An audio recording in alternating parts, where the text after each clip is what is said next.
집을 내놓고 싶어서요. 그리고 새로운 집을 얻고 싶어요. 1층으로요. 같은 태양 연립이라면 더 좋고. 중개인은 매물을 적은 공책을 넘기다 말고 운전사를 쳐다보았다. 오랫동안 부동산을 해왔지만 같은 연립으로 이사를 가겠다는 사람은 처음이었기 때문이다.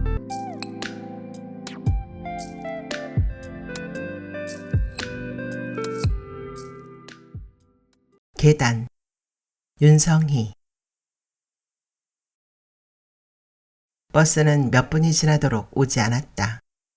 정류장엔 정장을 입은 중년 아주머니와 검은 고무줄로 머리를 묶은 화장기가 전혀 없는 30대 초반의 여자가 있다. 그들에게서 2발짝 정도 떨어진 거리에 쑥색 카디건을 입은 남자가 바카스를 손에 든 채 서 있다. 이놈의 동네에 이사를 가든지 해야지. 중년 여자의 투덜거리는 소리를 들으며 남자는 들고 있던 바카스를 한 모금 마셨다. 저 멀리 택시가 다가오자 중년 아주머니와 남자가 동시에 손을 번쩍 들었다. 택시는 정류장을 지나쳐 부동산 앞에 멈추었다. 택시 운전사가 차에서 내리더니 달려오는 남자를 향해 어깨를 으쓱하며 미안한 표정을 지었다.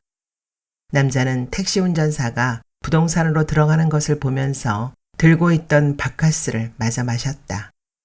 택시 운전사는 미세요 라고 적혀있는 부동산 문을 잡아당겼다. 문은 콘크리트 바닥을 긁으면서 날카로운 쇳소리를 냈다. 집을 내놓고 싶어서요.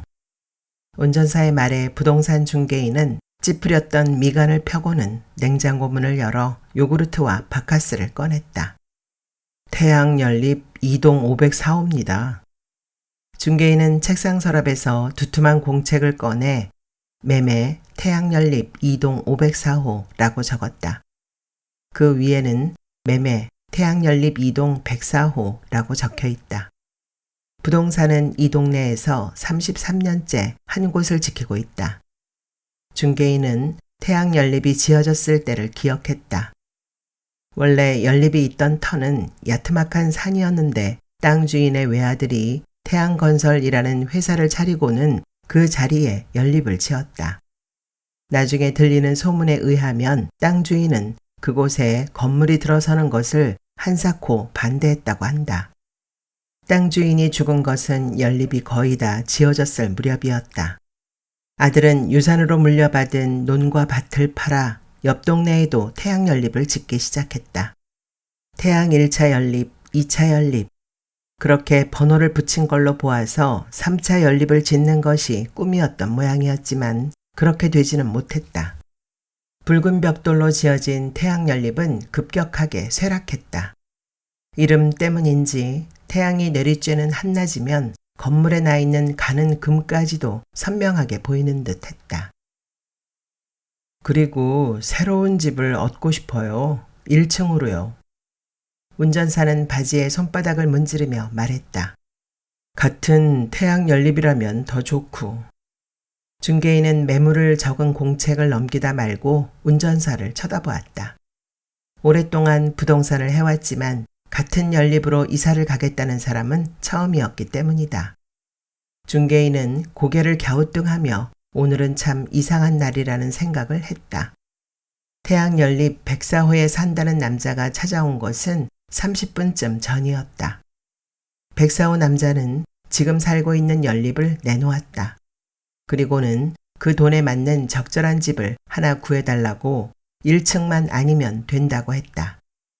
태양 연립은 2년 동안 거의 거래가 없었다. 손님께서도 알겠지만 태양 연립은 워낙 시세가 없어요. 그걸 팔아서 근처에 다른 집을 얻을 수가. 말을 하다 말고 중개인은 검지손가락으로 머리를 가볍게 톡톡 쳤다. 맞아. 그 방법이 있었지. 그렇게 중얼거리면서 중개인은 태양연립 104호에 사는 남자에게 전화를 걸었다. 104호 남자는 타일에 놓을 두 알을 삼켰다. 동네 새마을금고에서 나누어주는 날짜가 커다랗게 찍힌 달력은 아직도 2월이다. 2월 24일에 커다랗게 동그라미가 쳐 있다. 거실에는 가구가 별로 없는데도 다른 집의 거실보다 훨씬 작아 보였다. 거실 가운데는 커다란 탁자가 있고 탁자 위에는 9번 버튼의 손톱 자국이 선명하게 나 있는 리모컨이 놓여 있다. 지난 20년 동안 어머니는 한결같이 거실에서 잠을 잤다. 어머니의 머리가 닿았던 곳의 벽지는 누렇게 색이 변했는데 그 모양이 원자폭탄이 터졌을 때 만들어지는 버섯 구름과 비슷했다. 그는 커튼을 살짝 들춰 밖을 내다보았다. 위층에 사는 할머니가 화단에 물을 주고 있다. 위층 할머니는 겨울을 제외하고는 거의 1년 내내 화단 주위에서 하루를 보냈다. 한여름이면 넝쿨 장미가 3호와 4호 라인 입구에 멋진 그늘을 만들어 주었고 위층 할머니는 그 아래 돗자리를 깔고 여름을 났다. 지겨워 저 할망구. 어머니는 그렇게 말하면서 두꺼운 커튼을 치곤 했다. 어머니는 그때 왜 그런 생각을 하지 못했을까? 할머니가 허리를 펴다 그와 눈이 마주쳤다. 그는 가볍게 목 인사를 하고는 커튼을 닫으면서 생각했다. 위층 집과 맞바꾸었으면 되었을 것을. 그러면 위층 할머니는 화단을 가꾸기 위해 어머니 눈치를 보지 않아도 되었을 것이고 어머니는 위층 할머니가 우리 집을 훔쳐본다는 피해 망상에서 벗어날 수 있었을 텐데. 어머니가 돌아가셨을 때 가장 많이 눈물을 흘린 사람은 이모였다. 그리고 그 이모만큼 눈물을 흘린 사람은 위층 할머니였다. 그는 위층 할머니의 눈물을 보고 적잖이 당황했었다. 그 눈물이 무엇을 의미하는 것인지, 어째서 혈육인 자신보다 더 많은 눈물을 흘리는지 그는 헤아릴 수가 없었다. 그는 슬펐고 그 슬픔이 자신을 단단하게 만들었고 그래서 눈물을 흘리지 않았다. 그는 옆으로 누워서 자던 잠버릇을 버리고 천장을 쳐다보면서 잠을 자기 시작했다. 옆으로 누워 자다가도 자기도 모르는 사이 눈물이 흐를까봐. 부엌으로 가다 어머니의 돋보기를 밟았다. 돋보기의 한쪽 다리가 부러졌다. 그는 부러진 돋보기를 얼굴에 대고 렌즈를 통해 부엌을 들여다보았다. 애당초 이사는 아무 곳으로 가도 상관없잖아. 그는 자신에게 말했다. 어머니 흔적이 묻어있는 이 집에서 벗어날 수만 있다면. 그는 버스 정류장에 있는 부동산으로 전화를 걸었다. 네, 생각해 봤습니다. 그렇게 하지요. 504호 남자는 이를 닦다 말고 전화를 받았다. 정말입니까? 그렇게 말하고선 그는 입속에 남아있는 치약을 삼켰다. 치약에서 소금 맛이 느껴졌다. 화장실에는 소금 성분이 함유된 치약이 3상자나 남아있다. 박스에는 기적의 미백 효과라고 적혀 있다. 치약은 아내가 은행 앞에서 좌판을 펴놓고 팔던 것들이었다. 아내는 치약뿐 아니라 바퀴벌레 퇴치약도 같이 팔았는데 그것들을 팔 적에는 반드시 흰 가운을 입었다. 그는 왜 흰 가운을 입어야 하는지 도무지 이해할 수 없지만 흰 가운을 입은 아내의 모습을 보는 것만은 좋아했다. 아내와는 바이킹이라는 놀이기구를 타다 만났다. 조카의 손에 이끌려 몇 개의 놀이기구를 탄 끝이라 그랬는지 바이킹을 타자마자 속이 울렁거리기 시작했고 결국 기구가 움직이자 앞에 앉은 여자의 머리에 토해버리고 말았다. 여자가 머리를 감는 동안 그는 놀이동산의 마스코트가 커다랗게 새겨진 분홍색 티셔츠를 사왔다. 죄송합니다. 그는 몇 번이나 머리를 조아리며 사과를 했고 여자는 티셔츠에 새겨진 활짝 웃는 마스코트를 손으로 가리키면서 말했다. 이렇게 웃으라는 건가요? 화내지 말고. 그리고 몇 달 후 그는 그 여자와 결혼을 했다. 아내는 최고급 소파를 사왔다. 7년 동안 모은 돈으로 그는 태양 연립을 샀다. 그 돈이면 괜찮은 전세를 구할 수 있다고 했지만 그래도 내 집이 낫다 싶었기 때문이다. 먼저 살던 사람들은 정년 퇴임을 한 교장 부부였다. 계약한 날이 지나도록 이사를 가지 않아서 그의 속을 태우기도 했다. 아내가 사온 소파를 놓자 거실의 반이 줄어들었다. 아내는 집이 너무 작다고 투덜댔고 그럴 때마다 그는 쓸데없이 소파는 왜 사왔느냐고 큰 소리를 쳤다. 그는 난간을 붙잡고 천천히 계단을 내려갔다. 5층 베란다에 서서 그는 아내가 떠나는 것을 지켜보았다.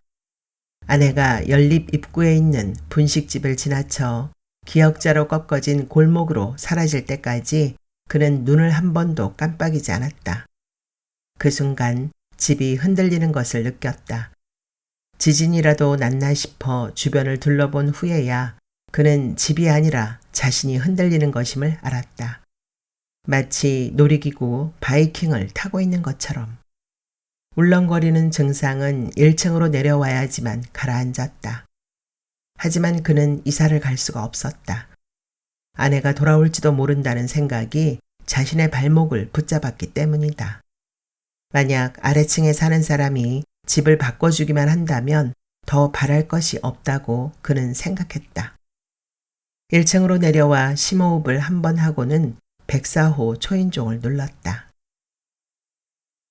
홍보부 차장은 두 번째 표지 시안이 마음에 드는 눈치였다. 제 생각에도 이게 제일 좋을 것 같습니다. 104호 남자는 두 번째 표지 시안을 가리키며 말했다. 세 갈래로 나누어진 길 가운데서 자동차가 고개를 갸우뚱거리는 그림이었다. 그 위에 교통안전지도라고 써 있는데 안전이라는 글자 위에 방점이 찍혀 있다. 좋습니다. 이걸로 하죠. 홍보부 차장은 그에게 손을 내밀었다. 악수를 하면서 그는 이 회사가 몇 번째 보험회사인지를 헤아렸다. 5번째였다. 그가 지금 회사에 입사를 했을 적만 해도 사장은 보험회사와 단 한 건의 계약도 성사시키지 못했다. 지도를 만드는 회사에서 가장 확실한 영업은 보험회사에 지도를 납품하는 것이었다. 그는 국내 화재보험사의 이름을 적어 책상에 붙여놓았다. 처음 2년 동안 그가 공략한 회사는 5년째 순이익 1위, 고객 만족도 1위를 차지한 보험사였다. 그동안 사장이 실패한 이유는 하나였다. 사장은 매출이 가장 적은 고객 만족도 리스트에서 언제나 8, 9위를 하는 회사와 접촉했기 때문이었다. 하지만 그의 생각은 달랐다. 가장 높이 매달려 있는 끈을 잡기만 한다면 그 아래에 있는 끈들은 쉽게 잡힐 것이라고 그는 사장에게 말했다. 그리고 그의 말처럼 국내 굴지의 보험회사와 계약을 하고 나자 다른 보험회사와 계약을 하는 것은 그리 어렵지 않았다. 그는 회사로 돌아와 디자이너에게 두 번째 표지 시안이 통과되었음을 일러주었다. 자리에 앉아서 커피 한 잔을 마시려고 할 때 전화벨이 울렸다. 네, 우길지도입니다. 거기 지도 만드는 회사죠? 남자의 목소리는 이미 고조된 상태였다. 수원시 지도를 펴보세요. 남자는 그렇게 말하고는 한참 동안 말이 없었다. 전화기 저편에서 남자가 누군가와 이야기를 나누는 소리가 작게 들렸다. 왜 말을 안 해? 잠깐 기다려봐. 지도를 찾고 있나 보지. 그제서야 그는 남자가 왜 말을 안 했는지를 알았다. 그리고는 네, 지도를 펼쳤습니다. 라고 공손하게 대답했다. 거기 우리 동네가 나오잖아요. 오른쪽 가장자리에 주공아파트라고 보이죠? 그 옆이 우리 동네인데 왜 지도에 안 나오는 거죠? 퇴근을 하는 길에 그는 대형 쓰레기 봉투를 샀다. 안방은 잠겨 있었다. 그는 신발장을 열어 어머니가 신던 겨울 부츠에서 열쇠 뭉치를 꺼냈다. 모니터를 비스듬하게 집어넣을 수 있는 컴퓨터 책상과 인체공학적으로 설계를 했다는 의자는 그의 방에 있는 것과 똑같았다. 컴퓨터의 파워 버튼을 눌렀다. 바탕 화면엔 9살 무렵의 그와 형이 어깨동무를 하고 찍은 사진이 깔려 있다. 형이 실종되었을 때 어머니는 이 사진을 오려 전단지를 만들었다. 얼굴이 똑같은 쌍둥이였기 때문에 그의 사진을 써도 되었을 텐데 어머니는 한사코 형의 오른쪽 턱이 어깨동무를 한 그의 손에 가려진 이 사진을 쓴다고 우겼다.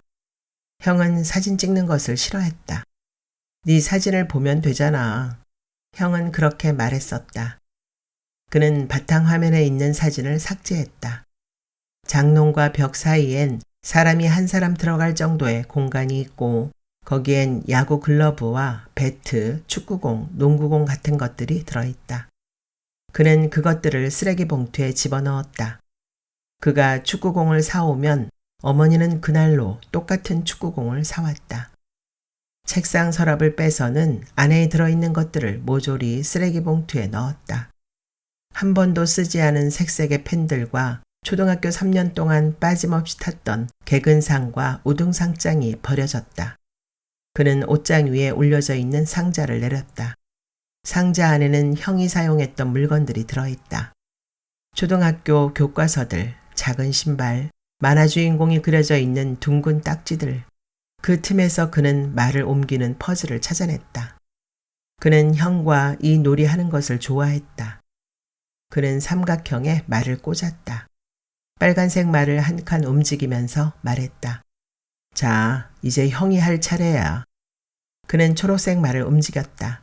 그는 몸을 오른쪽으로 틀었다. 그럼 이제 엄마 차례. 그렇게 말하고는 노란색 말을 한 칸 앞으로 옮겼다.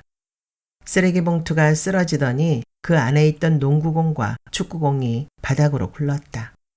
축구공이 퍼즐을 건드리고 초록색 말들이 몇 번 흔들리다가 쓰러졌다. 3층 세 번째 계단은 다른 계단보다 폭이 좁았다. 그 계단에 앉아서 504호 남자는 담배를 피웠다. 누군가도 여기에 앉아서 담배를 피웠는지 계단 아래에 담배를 비벼 끈 흔적이 보였다. 갑자기 그는 자신이 앉아있는 계단에게 알 수 없는 연민이 일었다. 예전에 그는 서로 치수가 다른 신발을 산 적이 있었다. 걸을 때마다 발이 불편했는데도 아무 의심 없이 한 달을 넘도록 짝짝이 신발을 신고 다녔다. 짝이 다른 신이었다는 것을 알고 나자 이상하게도 그 신발이 한없이 안쓰럽고 소중하게 느껴졌다. 그 후로 그는 고장난 물건들을 보면 바닥을 알 수 없는 깊은 연민을 느끼곤 했다. 그는 누군가 낸 흔적 위에 담배를 비벼 껐다. 꽁초가 포물선을 그리며 아래로 떨어지는 것을 보면서 그는 얼마나 힘들여 올라가는가 보다 얼마나 멋지게 떨어지는가가 더 중요하지 않을까 하는 생각을 잠깐 했다. 장롱을 열었다. 아내는 옷을 챙겨가지 않았다. 화장대에는 아내가 쓰던 화장품이 그대로 있다. 하지만 아내는 여행 가방 가득히 물건을 집어넣었다. 지퍼가 잘 잠기지 않는다고 그에게 소리를 지르기도 했었다. 그는 아내가 도대체 어떤 물건을 들고 갔는지 짐작할 수가 없었다. 아내만 없어졌을 뿐 물건은 모두 제자리에 있었다. 그는 옷장을 뒤져 예전에 놀이동산에서 아내에게 사주었던 분홍색 티셔츠를 찾았다. 활짝 웃던 마스코트의 얼굴이 희미하게 지워져 있었다. 아내가 치약을 팔 때 입었던 흰 가운에서 락스 냄새가 희미하게 났다. 그는 장롱에 난 흠집을 손으로 만지면서 어디서부터 짐을 정리해야 할지 생각했다. 그는 박스에 그릇들을 담기 시작했다. 그는 그릇을 담다 말고 밥그릇과 국그릇을 다시 세었다. 9개였다. 베란다에서 쌀자루를 찾아냈다. 아내의 신발은 하나같이 오른쪽만 굽이 달아있다. 그는 옷장에서 낡은 러닝 셔츠를 꺼내 검지와 중지 손가락에 감고는 신발을 닦았다. 그리고 닦은 구두를 차곡차곡 쌀자루에 넣었다. 부츠 안에서 흰색 봉투를 발견했다. 아내가 비상금을 숨겨두는 곳이었는지 봉투 안에는 30만 원이 넘는 돈이 들어있다. 그는 3상자가 넘게 남은 바퀴벌레 퇴치약과 치약 상자를 택시에 실었다. 젊은 여자가 5살쯤 되어 보이는 꼬마아이를 데리고 차에 탔다. 엄마 있잖아. 꼬마아이는 엄마의 귀를 잡아당기더니 무엇인가를 속삭였다. 그는 룸미러로 젊은 여자가 이를 드러내며 미소 짓는 것을 훔쳐보았다. 그는 바퀴벌레 퇴치약과 치약을 젊은 여자에게 주었다. 이거 한번 써보세요. 돈 받는 거 아니니까 안심하시고요. 해가 저 멀리 보이는 고가다리 아래로 지고 있었다.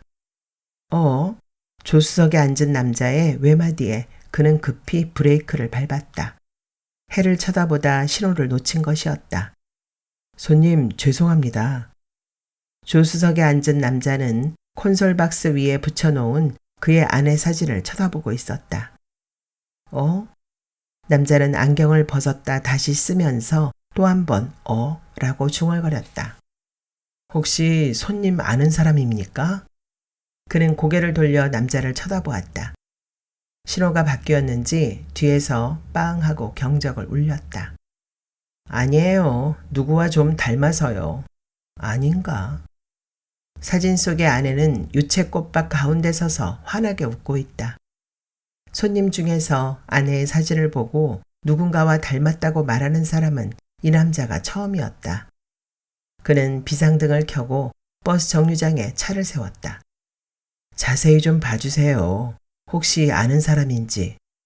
남자는 시계를 쳐다보더니 입술에 침을 발랐다. 아무것도 아니에요. 첫 미팅을 했던 여자랑 닮아서요. 이사를 하기로 약속한 토요일 오후가 되었다. 백사오 남자는 농에 있는 옷들을 거실로 옮겼다. 농은 오래된 자개농이었다. 어머니가 결혼을 하면서 혼수로 해온 것이었다. 농은 두 가지 사실을 말해주고 있다. 하나는 결혼 혼수로 자개농을 해줄 만큼 어머니의 집이 부자였다는 것. 다른 하나는 자개농이 들어갈 만큼 신혼집이 컸다는 것. 어쩌면 어머니는 이 두 가지 사실을 잊지 않으려 끝내 농을 버리지 않았는지도 모른다고 그는 생각했다. 태양연립으로 이사 오기 전까지 서너 번의 이사를 다녔다. 이사를 할 적마다 짐은 점점 작아졌지만 그래도 어머니는 장롱을 버리지 않았다. 장롱에는 형이 10살 무렵에 입었던 옷들이 그대로 걸려있다. 그는 박스를 2개 펴서 하나엔 형이 입던 옷들을, 다른 하나엔 어머니가 입던 옷들을 담았다. 504호에 사는 남자에게 전화가 왔다. 우리 쪽 장롱부터 내릴까요? 그는 좋다고 곧 올라가겠다고 했다. 504호 남자는 무릎이 툭툭 튀어나온 황토색 면바지를 입고 있었다. 소파 아래엔 장롱 서랍이 쌓여 있는데 속옷 따위가 들어있는지 신문지로 덮어놓았다. 504호 남자와 그는 농 아래에 손을 집어넣고는 천천히 당겼다. 농이 움직이기 시작했다. 젊다는 이유로 그가 앞에서 504호 남자가 뒤에서 농을 들었다. 1층으로 내려오는 동안 그들은 3번 쉬어야 했다. 이거 언제 그랬지? 그는 농을 1층 거실에 내려놓은 다음에야 흠집이 생긴 것을 알았다. 농에 난 흠집을 검지손가락으로 만지면서 그는 504호 남자의 얼굴을 살폈다. 괜찮아요. 원래 그랬어요.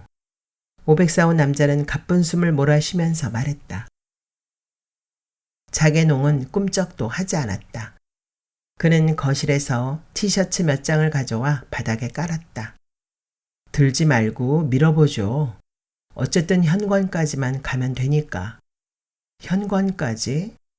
그의 말에 504호 남자가 의아한 표정을 지었다. 이 농은 버릴 거예요. 보세요. 너무 오래됐잖아요. 그는 농을 주먹으로 두드리며 말했다. 504호 남자가 어딘가에 전화를 걸었다. 잠깐만 기다리죠. 그는 벽에 쌓아놓은 박스 중에서 하나를 내려 504호 남자에게 앉으라고 권했다. 그런데 왜 1층이 싫다는 겁니까? 504호 남자가 물었다. 그는 거실에 걸려있는 커튼을 보았다. 어머닌 1년 내내 커튼을 치고 살았고 커튼보다 더 두꺼운 막을 당신 가슴에 치고 살았다. 집은 수면제 같았다. 거실에 발을 내딛는 순간부터 까닭없이 졸음이 밀려왔다. 옷을 홀라당 벗고 있게요. 5층에 살면 옷을 벗고 있어도 밖에서 안 보일 거 아니에요. 그의 말에 놀랐는지 504호 남자가 눈을 동그랗게 뜨고는 쳐다보았다. 중고가게 매매라고 새겨진 트럭을 몰고 2명의 인부가 왔다. 그중 504호 남자에게 인사를 했다. 이런 농은 취급 안 하는데. 504호 남자에게 인사를 했던 인부가 장롱문을 열었다 닫았다 하면서 중얼거렸다. 다른 인부가 방에 불을 켰다. 그는 거실의 불빛이 안방으로 들어가도록 문에서 한 걸음 비켜섰다. 504호 남자는 장롱을 가져가지 않을 거라면 밖으로라도 옮겨달라고 인부들에게 부탁을 했다. 자개장은 문을 통과하지 못했다. 인부들은 창문을 뜯어내고 창밖으로 농을 날랐다. 그는 5층으로 어머니의 옷을 담은 상자를 날랐다. 계단 중간에서 화장품을 담은 플라스틱 그릇을 들고 내려오는 504호 남자와 마주쳤다. 504호 남자가 그의 어깨를 툭 치며 지나갔다. 혹시 컴퓨터 있으세요? 그는 과장되게 어깨를 움츠리며 말했다. 만약 없다면 제가 하나 드릴게요. 그는 들고 간 상자를 5층 안방에 내려놓고 504호 남자의 장롱 서랍을 들었다. 계단 중간에서 그는 형의 옷들을 담은 상자를 들고 올라오는 504호를 만났다. 저기... 그는 말을 하려다 말았다. 형의 옷을 버릴 것인지 어머니의 옷들과 같이 태울 것인지 아직 결정을 못한 것이다. 504호 남자는 상자를 계단에 내려놓더니 그가 들고 있는 서랍을 달라는 손짓을 했다. 그는 심술궂은 표정으로 504호 남자의 엉덩이를 툭 쳤다. 베란다에 서서 그는 연립 입구에 서 있는 교회 버스를 향해 빠른 걸음으로 다가가는 아주머니를 보았다. 그는 아침이면 베란다에 서서 동네 사람들의 아침 풍경을 구경하는 것을 좋아했다. 그런 점에서 5층은 딱 적당했다. 사람들의 얼굴이 자세히 보이지 않아서 좋았고 그러면서도 그들이 하는 행동이 한눈에 들어와서 좋았다. 오늘 아침으로 이 베란다와도 이별이군. 그는 베란다의 난간을 꽉 잡았다. 차가운 기운이 몸으로 퍼졌고 그는 재채기를 했다. 104호 남자는 짐이 별로 없었다. 안방에 쌓아놓은 몇 개의 상자가 전부였다. 상자엔 알 수 없는 글씨들이 적혀 있었다. 104호 남자는 아직 일어나지 않은 모양이었다. 몇 번이나 전화벨이 울려도 받지 않았다. 그는 신발을 담은 쌀자루를 들고 아래층으로 내려갔다. 아래층 남자의 짐이 별로 없었기 때문에 농과 화장대와 침대를 나르면서 그는 괜히 미안했었다. 신발 자루를 104호 문 옆에 두고 다시 올라가 집들이 할 때 딱 한 번 썼던 상을 가지고 내려왔다. 아마 상은 한쪽 다리가 삐걱거릴 것이다. 상을 내려놓고 다시 위층으로 올라가려다 그는 멈칫했다. 104호 문 옆에 두었던 신발 자루가 보이지 않았다. 그는 104호 초인종을 눌렀다. 아무런 기척이 없어서 문을 두드렸다. 벌써 오셨어요? 그의 뒤에서 목소리가 들렸다. 104호 남자는 근처 해장국집에서 아침을 먹고 오는 길이라고 했다. 신발이 없어졌다고요? 잠깐만 있어봐요. 그렇게 말한 다음 104호 남자는 한참 후에 돌아왔다. 아무도 못 봤다는데요? 자루를 짊어지고 가는 사람은? 1층 작은 방에 있던 농이 5층 작은 방에 맞질 않았다. 손가락 2마디 정도의 공간이 모자랐다. 같은 라인에 있는 집인데 왜 크기가 다르죠? 104호 남자는 천장을 쳐다보고는 독백 같은 질문을 허공에다 했다. 농을 가로로 놓으면 침대가 들어갈 공간이 마땅치 않았다. 그냥 안방에서 자요. 큰 방 놔두고 왜 작은 방을 고집해? 그는 어떻게 하면 침대를 넣을 수 있는지를 궁리하고 있는 104호 남자에게 말했다. 104호 남자는 천천히 눈을 감았다 떴다. 눈 하나는 깨끗하군. 그렇게 생각하면서 그도 천천히 눈을 감았다. 그리고는 104호 남자의 침대에 누워 몸을 흔들었다. 그릇을 나르는 것은 쉽지 않았다. 다른 상자들과 달리 그릇이 담긴 상자들은 무게가 있어서 둘이 들어야 했다. 저 형님이라고 불러도 될까요? 백사오 남자가 계단을 내려가면서 말했다. 나이가 어떻게 되는데? 그렇게 말하면서 그는 백사오 남자의 나이를 짐작해 보았다. 많아야 26? 올해 30이요. 형님은? 30이야. 난 33인데. 에이, 그럼 그냥 형이네. 백사오 남자는 무릎을 들어 상자를 받치고는 오른쪽 팔을 털면서 말했다. 내가 좀 늙어 보이지. 1층 거실에 앉아 짜장면을 먹었다. 음식값은 내가 낸다. 그는 단무지를 씹으면서 말했다. 아니에요. 내가 낼게요. 그는 깔고 앉은 티셔츠를 보았다. 모자가 달린 회색 티셔츠였다. 백사오 남자는 그것과 똑같은 티셔츠를 입고 있다. 똑같은 옷이 2개인가 봐. 그의 말에 백사오 남자는 짜장면을 씹지도 않고 꿀꺽 삼켰다. 그는 자신도 모르게 침이 꿀꺽 삼켜졌다. 저기 있잖아. 둘이 동시에 말을 했다. 너부터 해. 아니, 형부터 해요. 서로 몇 번씩 양보를 한 끝에 그가 입을 열었다.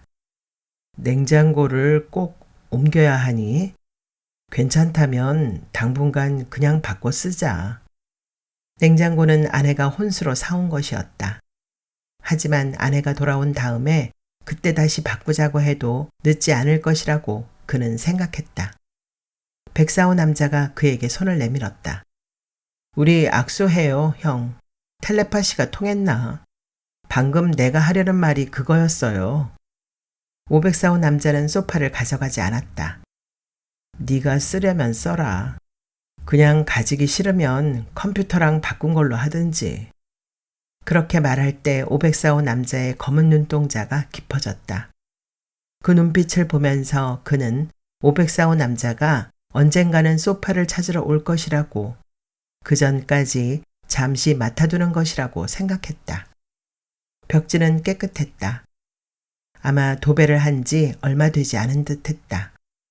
그는 어머니의 머리가 닿아서 누렇게 변해버린 백사호 거실을 떠올렸다.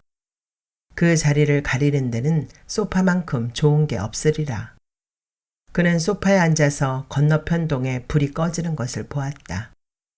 저 집이면 3동 306호겠지. 저긴 3동 402호? 그런 것들을 헤아리는 동안 단 한 집만을 빼고는 3동 전체가 불이 꺼졌다. 그는 갑자기 불이 켜져 있는 그 집이 궁금해졌다. 1층에 살 적엔 미처 깨닫지 못했던 사실이었다. 그들이 오늘 저녁 반찬으로 무얼 해먹었는지, 지금까지 자지 않고 무얼 하고 있는지, 이런 것들이 궁금해지기는 처음이었다. 504호 남자, 아니 이제는 104호로 이사를 간 남자에게 전화가 왔다. 불을 껐는데 천장에서 무엇인가가 빛나네. 형, 생일이 언제야? 그는 웃으면서 물었다. 천장에 야광별을 붙였던 것이다. 3월 5일인데 왜? 양력? 음력? 양력. 형도 물고기 자리네. 그럼 그냥 놔둬요. 그거 물고기 자리니까. 소파 사이에 시계가 끼어 있다. 시계는 1시 5분에 멈추었다. 일요일을 빼고 그는 1시 5분이면 늘 커피를 마셨다. 그는 1시 5분이라고 소리내어 발음해 보았다. 그러자 자신의 삶 중에서 1시 5분이 가장 평화로운 시간이었다는 생각이 들었다. 그는 안방에 들어가 태라고 적은 상자를 열었다. 거기엔 태울 어머니의 옷들이 들어있다. 분명히 옷 사이에 넣어두었는데 어머니의 유골 상자가 보이지 않았다. 그는 다시 버라고 적은 상자를 열었다. 거기엔 버릴 어머니의 물건들이 뒤죽박죽으로 담겨 있다. 그 안에서 그는 어머니의 유골 상자를 찾았다. 그는 상자를 들고 베란다로 갔다. 봄인데도 베란다는 쌀쌀했다. 여긴 너무 추워. 그는 상자를 들고 작은 방으로 갔다. 아니야, 나와 같이 잘 수는 없어. 어머니는 언젠가는 형이 돌아와 당신의 유골을 뿌려주길 원했다. 그는 싱크대 찬장을 열고 그 안에 상자를 두었다. 요리하는 것을 좋아하셨던 분이니까 부엌에 있는 것이 가장 마음이 편하실 거야. 그는 그렇게 말하면서 자신을 위로했다. 그리고는 서랍에서 타이레놀 2알을 꺼내 물도 없이 삼켰다.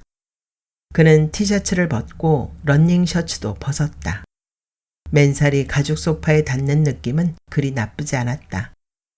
5층으로 이사 왔으니 이제 커튼 같은 것은 절대 치지 않을 것이다.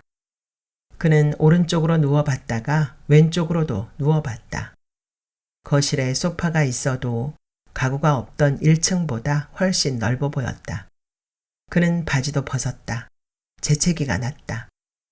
몸을 움직일 때마다 소파에 달라붙어 있던 살이 떨어지면서 소리를 냈다. 그 소리를 들을 때마다 어린아이의 울음소리가 들리는 듯 했다. 천장에 붙어 있던 야광별은 몇 분이 지나가 저절로 사라졌다. 그는 침대에서 내려 쪼그려 뛰기를 100번 했다. 그래도 잠은 오지 않았다. 다시 팔굽혀펴기를 30번 했다. 뒤꿈치를 세게 내디디며 계단을 오르는 발소리가 들렸다. 발소리는 아주 느려 한 발을 디디고 또 한 발을 디딜 때까지의 간격이 꽤 되었다.